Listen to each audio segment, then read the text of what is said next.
Assalamualaikum warahmatullahi wabarakatuh. Video ini berisi aksi nyata dalam mewujudkan budaya positif di sekolah melalui kesepakatan kelas. Saya Siti Badriah Sulestianing SPD, calon guru penggerak angkatan 7 dari Kabupaten Blora, dengan fasilitator Bapak Juari SPD MA dan juga pengajar praktek Ibu Sutiani SPD AUD. Tujuan pendidikan menurut Ki Hajar Dewantara adalah menuntun segala kodrat yang ada pada anak-anak agar mereka dapat mencapai keselamatan dan kebahagiaan yang setinggi-tingginya, baik sebagai manusia maupun sebagai anggota masyarakat. Anak diberi kesempatan untuk mengembangkan minat, bakat, dan potensinya sebagai individu yang untuk sementara itu guru harus memberikan tuntunan dan pedoman agar anak tidak kehilangan arah dan dapat menemukan kemerdekaan dalam belajar. Budaya positif di sekolah sangatlah penting untuk dikembangkan. Hal ini dikarenakan sekolah merupakan bagian dari tripusat pendidikan, tempat tumbuh dan berkembangnya karakter siswa. Salah satu langkah membentuk lingkungan kelas yang mendukung terciptanya budaya positif adalah dengan membuat kesepakatan kelas, sehingga siswa memiliki keyakinan dan kesadaran akan penerapan disiplin berdasarkan motivasi internal, sehingga memiliki karakter yang lebih kuat sesuai dengan profil pelajar Pancasila dan tujuan pendidikan yang diharapkan. Tujuan dari aksi nyata ini adalah mewujudkan budaya positif di sekolah yang mendukung suasana belajar yang aman, nyaman, dan menyenangkan melalui kesepakatan kelas. Mewujudkan siswa yang memiliki karakter positif sesuai dengan profil pelajar Pancasila. Tolak ukur dari aksi nyata ini diantaranya terbentuknya kesepakatan kelas yang dibuat oleh siswa bersama dengan guru. Siswa menerapkan kesepakatan kelas secara konsisten. Menguatnya karakter positif dalam diri siswa seperti religius, disiplin, tanggung jawab, peduli, mandiri, gotong royong, kreatif, dan bernalar kritis. Lini masa tindakan yang akan dilakukan diantaranya mengajukan gagasan kepada kepala sekolah, membuat kesepakatan kelas, sosialisasi budaya positif dengan rekan sejawat di sekolah, menumbuhkan dan membiasakan penerapan kesepakatan kelas, melakukan evaluasi dan refleksi. Untuk kelancaran aksi nyata dibutuhkan dukungan dari berbagai pihak, diantaranya kepala sekolah, rekan-rekan guru, serta orang tua siswa.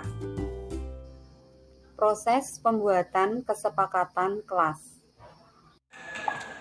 Anak-anak, sebelum pembelajaran kita mulai, kita akan membuat kesepakatan atau keyakinan kelas terlebih dahulu. Anak-anak setuju? Nah, agar kelas kita menjadi tertib, kelas kita menjadi rapi, tidak ada pelanggaran-pelanggaran, dan nanti kalian bisa membuat kesepakatan itu dan mematuhinya bersama-sama. Nah, sekarang kalian tuliskan kesepakatan kelas apa yang ingin kalian buat. Silakan kalian tulis. Ayo semuanya menulis.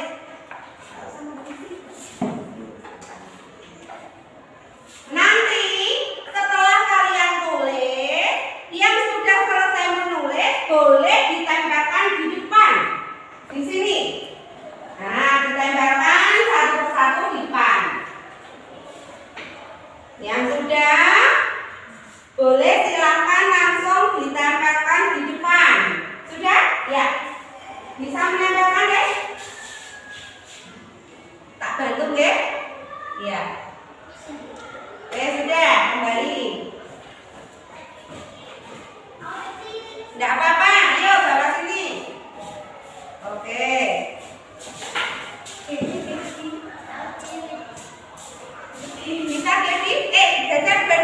dan tidak biru lagi sini, Gaby. Nah, oke. Ini siapa? Catnya Gaby. Agak ke sini.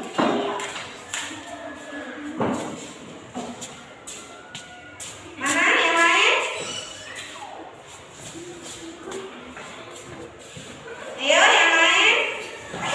Yang lain sudah belum? Tempelkan sini deh, ya.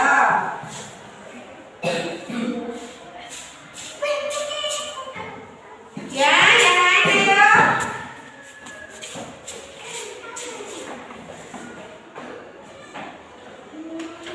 Ayo, dua lagi. Oke, satu lagi.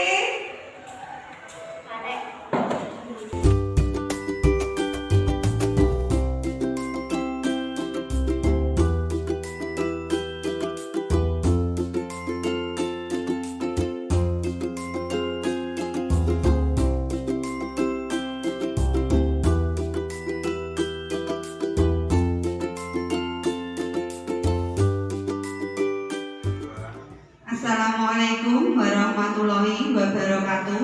Waalaikumsalam warahmatullahi wabarakatuh. Yang saya hormati Bapak Mustafa selaku Kepala Sekolah SDN 2 Mumbul. Yang saya hormati pula Bapak Ibu Guru Hebat SDN 2 Mumbul.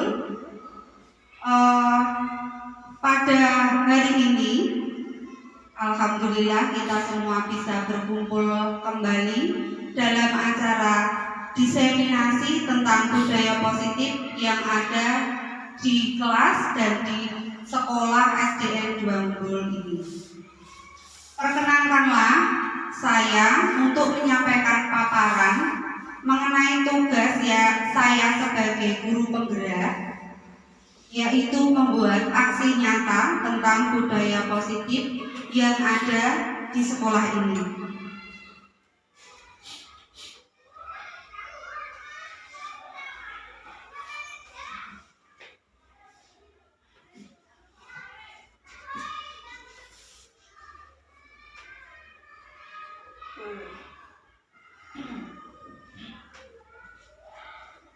Budaya positif meliputi 6 hal, yaitu 1. Nilai-nilai kebajikan universal, 2. Motivasi, hukuman dan penghargaan, 3. Keyakinan kelas, 4. 5 kebutuhan dasar manusia, 5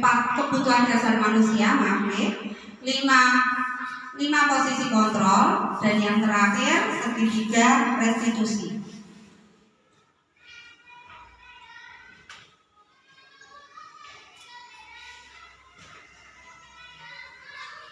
Nilai-nilai kebajikan universal. Nah, nilai-nilai kebajikan universal itu apa, ya?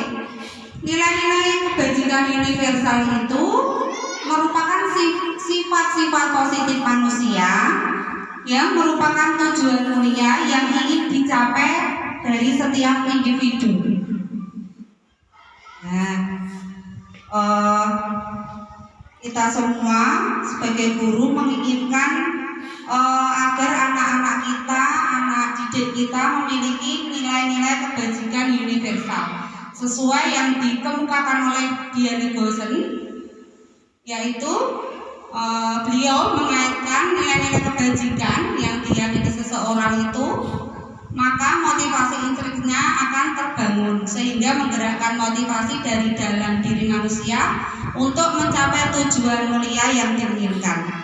Kita menginginkan anak didik kita agar mempunyai nilai-nilai kebajikan, agar mereka mampu tergerak hatinya untuk menuju tujuan yang mulia.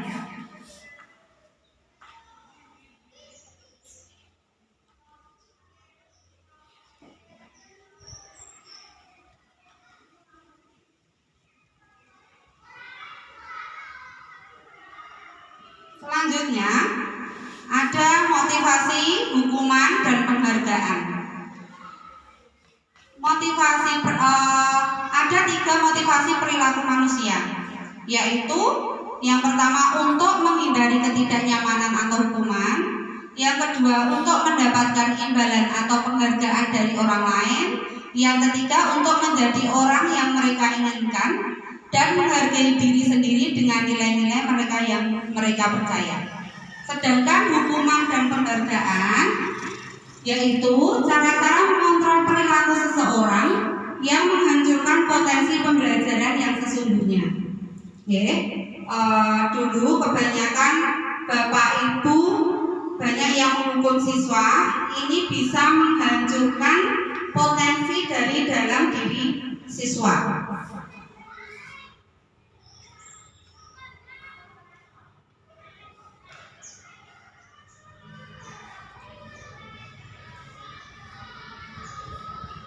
Selanjutnya ada keyakinan kelas.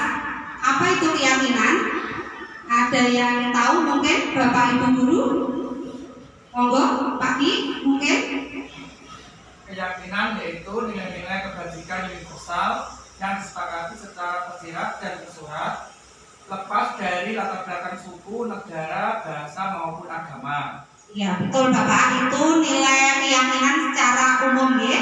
Nah, untuk nilai keyakinan kelas maka bisa diartikan nilai-nilai kebajikan yang disepakati oleh seluruh murid-murid di kelas dan Bapak Ibu gurunya.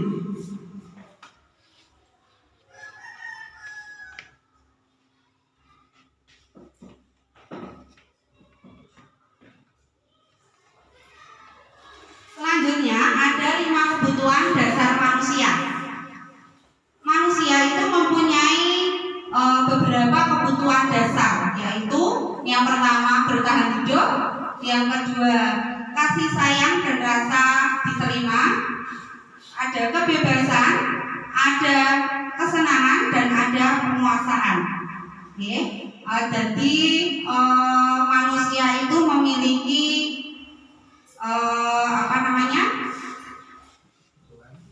kebutuhan masing-masing sesuai dengan dirinya.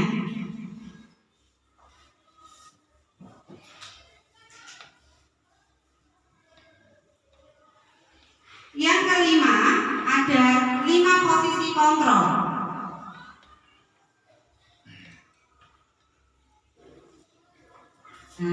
Dari Dr. William Glasser, dosen itu berkesimpulan bahwa ada 5 posisi kontrol yang diterapkan oleh seorang guru, orang tua ataupun atasan dalam melakukan kontrol terhadap bawahannya. Untuk guru itu 5 posisi kontrolnya.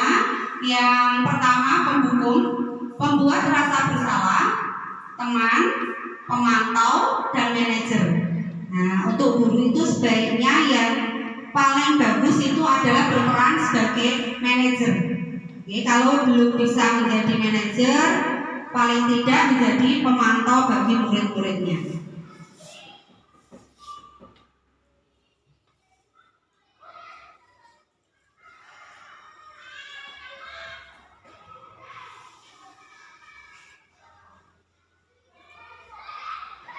Selanjutnya ada segitiga restitusi. Segitiga restitusi itu merupakan proses menciptakan kondisi bagi murid untuk memperbaiki kesalahannya. Tentunya di dalam kelas atau sekolahan banyak sekali murid-murid kita yang melakukan berbagai macam kesalahan pada saat pembelajaran maupun pada saat di luar pembelajaran.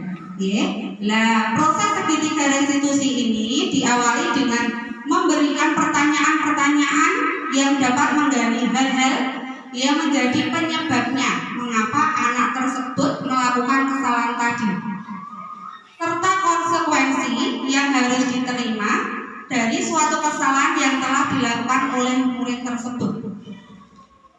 Segitiga restitusi ini ada tahapannya nih Bapak Ibu, di mana guru harus memberikan pertanyaan yang menguatkan murid, bukan malah menjatuhkan murid.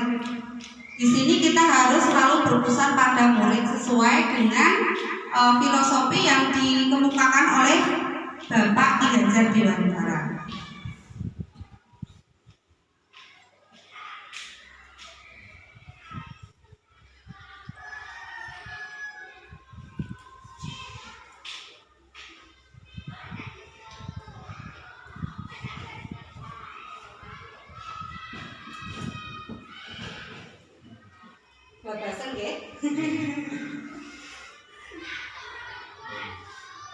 Nah, tahapan segitiga restitusi. Di sini dalam melaksanakan segitiga restitusi itu ada tahapan-tahapannya. Yang pertama, menstabilkan identitas. Menstabilkan identitas ini bisa dilakukan dengan cara memberikan penguatan kepada siswa, misalnya dengan mengatakan bahwa anak-anak, setiap orang itu pasti pernah berbuat kesalahan, ya. Jadi anak merasa bukan langsung dia down, wah iya aku tahu melakoni kesalahan. Nah, tapi dia merasa oh iya anak sing tahu melakoni kesalahan ini. Bu guru ngendikan anak sing tahu melakoni kesalahan ini. Aku ojo putus asa, aku harus berusaha untuk memperbaiki kesalahan. Nah, yang kedua adalah validasi tindakan yang salah. Nah, validasi tindakan yang salah ini bisa dilakukan dengan cara memberikan alternatif jalan keluar. Bapak Ibu guru, apabila ada anak didik kita yang melakukan kesalahan, maka Bapak Ibu guru bisa memberikan alternatif jalan keluar. Ini loh, nek misalnya kowe bocah-bocah onten sing melakukan kesalahan ini, ada beberapa alternatif jalan keluarnya. Oke. Misalnya kita memberikan cara yang lebih efektif untuk mendapatkan apa yang mereka butuhkan. Anak-anak itu mungkin melakukan kesalahan ada penyebabnya. Mungkin karena mereka kurang perhatian dari bapak gurunya, maka dia melakukan kesalahan mencari-cari perhatian dari gurunya tadi.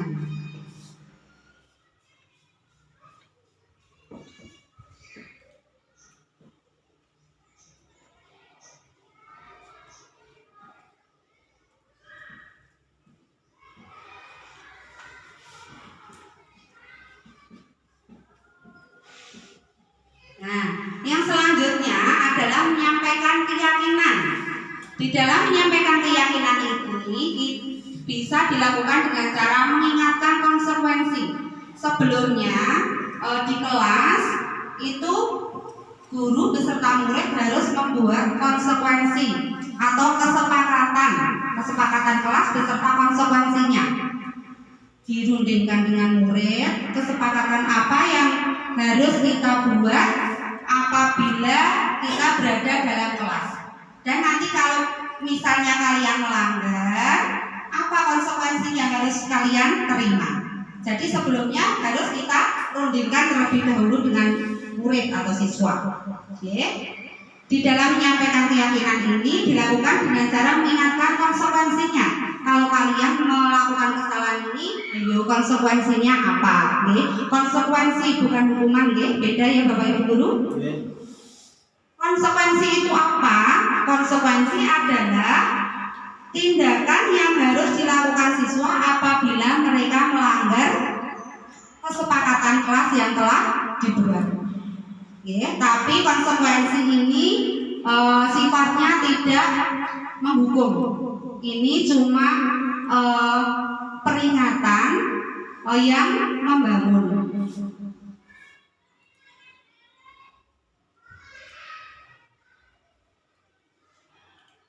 Nah, kesepakatan kelas yang mereka buat sebelumnya ini bisa, kalau sudah jadi, bisa ditempel di dinding kelas.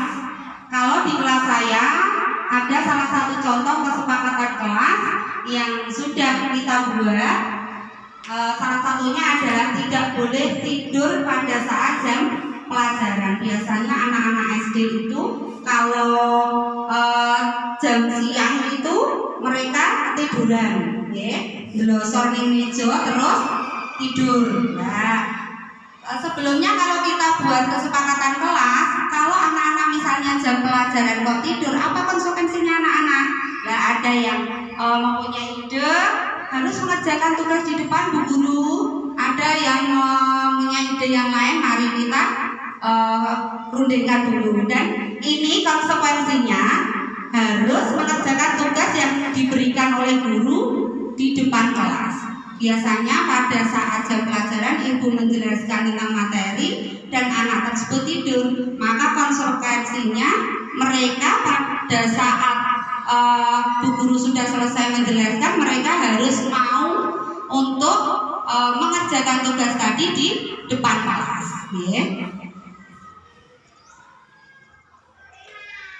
Nah, ini contoh kesepakatan kelas yang sudah saya buat di kelas saya, di kelas 3. Itu karena muridnya ada 9, masing-masing anak saya suruh menuliskan kesepakatan kelas menurut idenya masing-masing.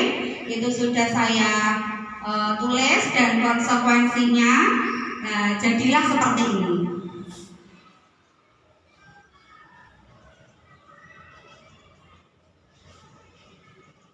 Nah, itulah tadi Bapak Ibu Guru sekilas pemaparan tentang budaya positif yang sudah saya terapkan di kelas dan di sekolah saya.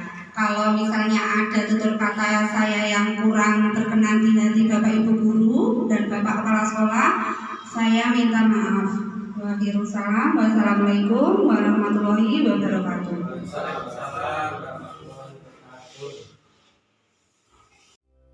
Penerapan budaya positif di kelas. Berbaris sebelum masuk ke kelas.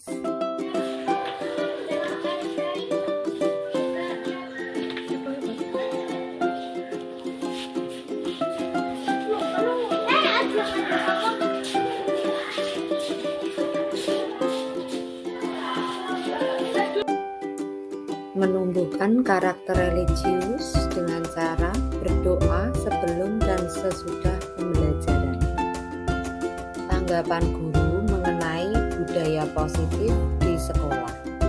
Assalamualaikum warahmatullahi wabarakatuh. Saya Bu Martini dari SDN 2 Ngumpul.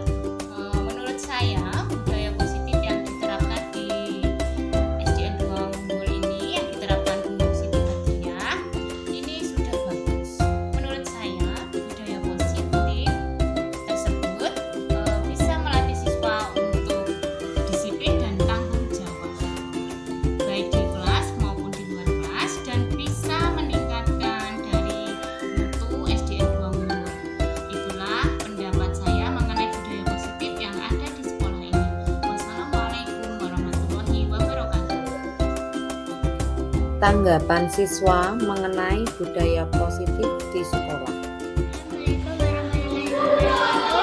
Nama saya Vivi dari SDN 2. Iya, Vivi, Bu Guru mau tanya. Coba kira-kira bagaimana pendapat kamu tentang budaya positif yang ada di kelas 3 ini, khususnya seperti berbaris sebelum masuk kelas dan berdoa membaca Asmaul Husna sebelum mulai pembelajaran. Bagaimana menurutmu?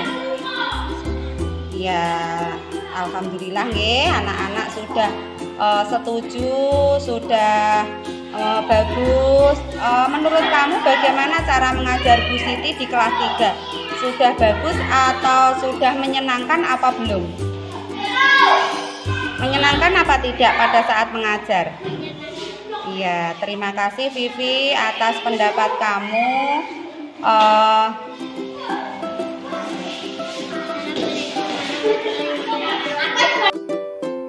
Itulah pemaparan saya mengenai budaya positif yang ada di kelas saya dan di sekolah SDN 2 Ngumbul. Apabila ada salah kata, saya Siti Badriah Sulestianing minta maaf. Wassalamualaikum warahmatullahi wabarakatuh.